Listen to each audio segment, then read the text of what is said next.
Est-ce que toi aussi tu veux savoir comment réaliser ce type de photo?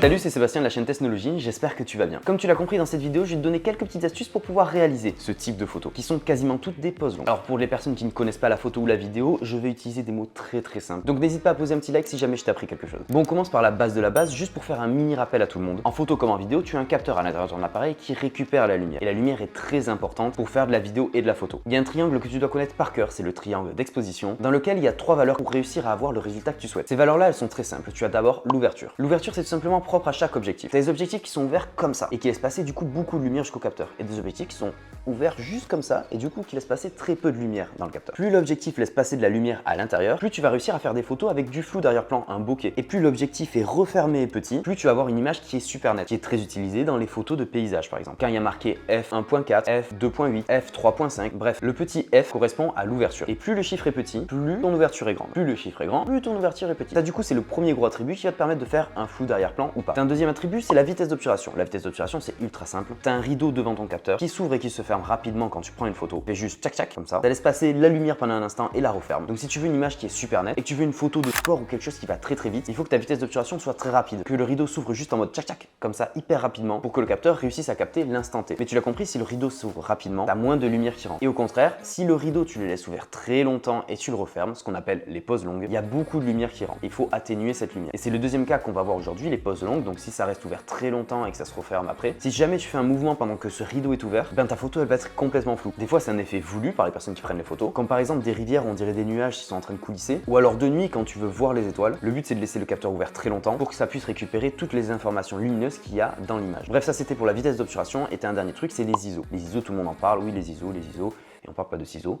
Oui, je sais, ça vole pas très aujourd'hui. Bref, les ISO, c'est un gain de lumière que va amener ton appareil directement. Il va rehausser la luminosité, mais ça de manière numérique, donc du coup directement dans le boîtier. Si les ISO sont très hauts, tu vas avoir un grain dans l'image. Et si les ISO sont assez bas, tu n'auras pas de grain dans l'image. Donc du coup, c'est avec ces 3 valeurs que tu arrives à faire une image et une belle exposition. Le triangle d'exposition, n'oublie pas. Comme je t'ai parlé tout à l'heure, le shutter qui s'ouvre longtemps et qui se referme, c'est de la pose longue. En pleine journée avec du soleil, c'est pas possible parce qu'il y a trop de lumière qui rentre dans ton capteur. Donc c'est pour ça qu'on a créé des filtres ND, des filtres à densité neutre que j'ai juste ici. C'est KF Concept qui m'a envoyé ces filtres là. Ils sont dans une petite pochette hyper bien. Tu as l'emplacement pour 4 filtres dans cette pochette et ça les protège hyper bien. Je te montre à quoi ressemble un filtre à densité neutre. Voilà, un filtre ND. Donc tu vois, c'est un petit peu comme des lunettes de soleil, là tu me vois à travers, parce que ça c'est tout simplement un filtre ND4. C'est le plus petit que tu retrouves sur le marché, comme tu vois, tac, on voit quand même à travers. Tu as également un filtre ND8, donc là tu vois ça passe un petit peu moins.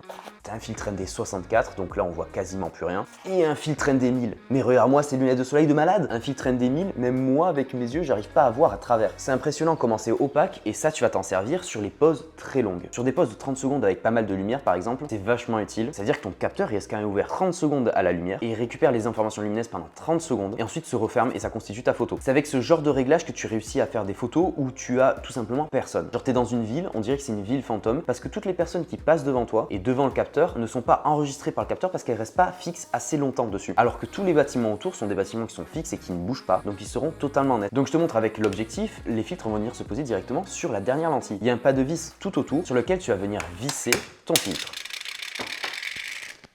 Calme-toi, ne tombe pas comme ça. Donc là j'ai mon filtre ND4, je viens le poser délicatement sur mon objectif et là je viens le visser. Et c'est archi long. C'est hyper long de venir fixer un filtre sur un objectif. Et c'est ça qui est un petit peu chiant. Moi, c'est ce qui m'énerve à chaque fois quand je mets des filtres. Si je me trompe de filtre, par exemple, j'ai mis un filtre ND4 au lieu de filtre ND8, et bien c'est parti.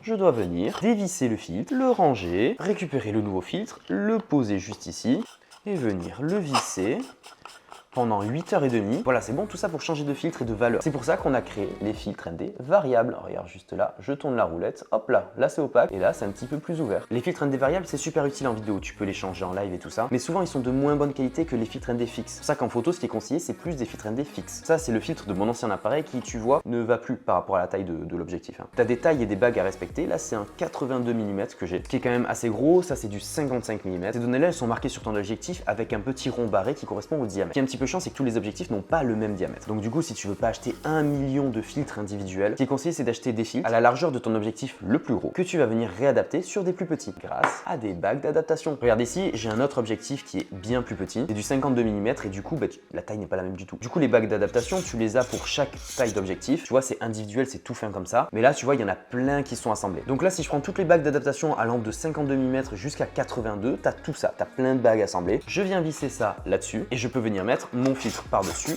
le visser et tu vois là maintenant, c'est adapté. C'est très moche, hein, on est d'accord, mais c'est une solution que tu peux avoir, sachant que bon, là, il y a quand même beaucoup de différences, il y a beaucoup d'écart entre le filtre et la première lentille du capteur, ce qui n'est pas forcément hyper conseillé parce que tu perds de la qualité et tu perds également de la lumière qui rentre dans le capteur. Et du coup, la chose, comme je te l'ai dit, qui m'énerve avec les filtres à chaque fois, c'est de devoir les mettre et les enlever. De dévisser, c'est ultra long. Et c'est pour ça que je vais te montrer une deuxième petite pochette qui est juste ici, de également KF Concept, qui te permet d'avoir des filtres aimantés. Je déconne pas, je connaissais pas ça jusqu'à présent. Et c'est vraiment la folie, je kiffe de ouf. Donc là, exactement pareil, tu as l'emplacement pour 4 filtres, dont un qui n'est pas un filtre. Même si tu le vois pas comme ça, hop là.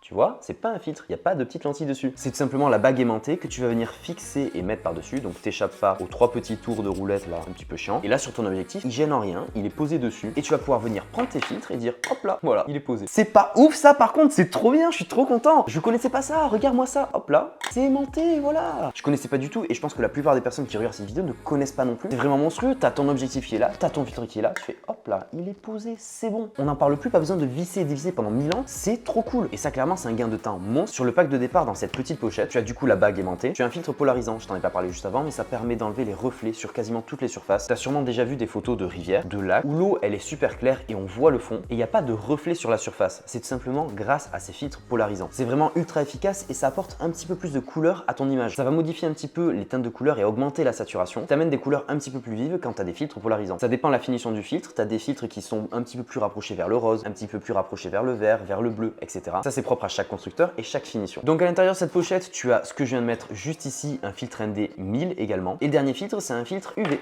Alors tu vas me dire à quoi servent les filtres UV? Les filtres UV sont censés, comme le nom l'indique, enlever les rayons UV. Mais ça, c'était vachement utile avant parce que les objectifs n'étaient pas traités contre l'UV. Là maintenant, ils sont tous traités contre l'UV. Donc ce filtre, à mes yeux, il sert pas à grand chose. À part si tu veux faire une petite protection de ta première lentille d'objectif, tu le poses dessus, ça fait une petite protection. Mais n'oublie pas que c'est quand même un filtre. Et si tu prends pas des filtres de très bonne qualité juste pour protéger ton objectif, ça dégradera forcément ton image et ça sert à rien d'avoir des objectifs à 2000, 2500, 3000 euros. Si jamais tu mets un filtre UV devant à 30 balles, ça va totalement dégrader ton image. Et du coup, depuis tout à l'heure, tu vois, je m'amuse à mettre et enlever le filtre parce que c'est aimanté, c'est trop bien. Mais le truc encore mieux, c'est que ces bagues ne sont pas uniquement pour des aimants, mais tu peux les mettre également en vissant. Il y a le pas de vis qui est intégré, donc si jamais t'as pas la petite base aimantée sur tes objectifs, c'est pas grave, tu peux venir le visser naturellement sur les autres objectifs. Les gars de KF Concept, ils ont pensé vraiment à tout. Et ils ont pensé encore à un truc. Si jamais je me dis, bon, vas-y, je vais mettre un filtre UV. Et je me dis, oh, ben vas-y, je vais mettre un filtre polarisant. Oh, ben vas-y, je vais mettre un filtre ND. Tout qui tient, tout est aimanté, les uns par-dessus les autres. Alors c'est pas forcément hyper conseillé d'additionner 1 million de filtres les uns par-dessus les autres, mais c'est vraiment trop cool. Tu les prends, tu les mets, filtre ND. Tu te dis, oh ben non, pas de filtre ND, allez, filtre polarisant. Et tu fais, oh là là, ben on va rajouter un filtre ND par-dessus. Bim, tout s'aimante. Même entre eux, tu les prends, tu fais,